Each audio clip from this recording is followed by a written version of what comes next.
Bonjour à tous. Cette année, la semaine de la prévention des incendies est particulière. En effet, elle survient alors que les mesures de précaution contre la COVID-19 sont resserrées. Par conséquent, nous passerons plus de temps à la maison. Qu'à cela ne se tienne, cette nouvelle réalité sera la base de notre capsule de cette année.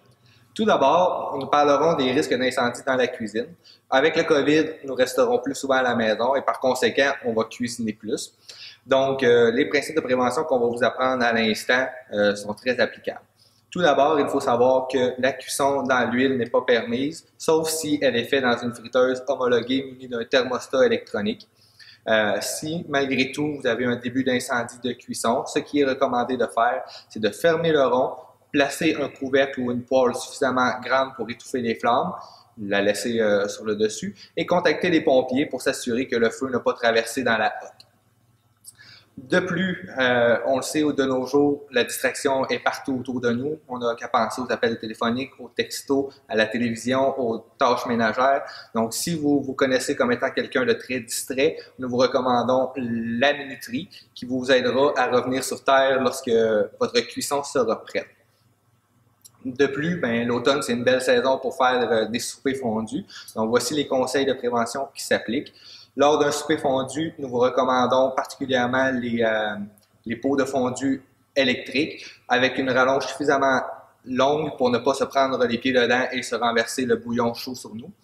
De plus, si vous utilisez encore le sterno avec soit de l'alcool ou une huile, et que le plat se vide au courant du souper, nous vous recommandons de ne pas remplir le plat chaud parce que celui-ci pourrait enflammer les liquides, mais bien en utiliser un second et que le plat soit aussi bien stable pour éviter tout renversement sur la table.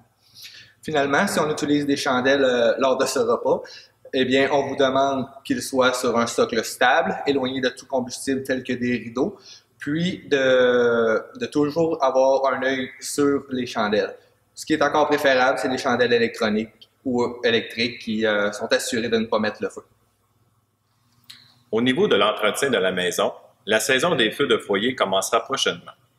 Nous vous rappelons donc de bien ramoner votre cheminée avant de l'utiliser. Pour ce qui est des cendres, nous vous rappelons que celles-ci peuvent demeurer chaudes jusqu'à 72 heures. Il faut donc les disposer dans un contenant métallique à une distance d'1 mètre de tout combustible.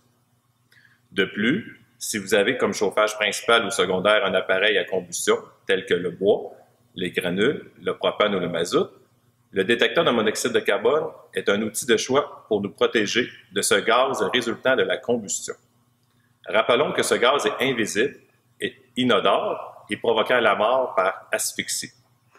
Puisque nous avons encore de belles soirées à notre portée, certains d'entre vous peuvent désirer faire un feu extérieur. Il faut savoir que cette activité est permise tout au long de l'année. Par contre, il faut respecter quelques consignes. Le feu doit se faire dans un foyer grillagé, dégagé de 2 mètres de tout combustible, et on doit y brûler que des matières naturelles qui n'ont pas été transformées. Finalement, on doit s'assurer que notre feu extérieur ne dérange pas nos voisins.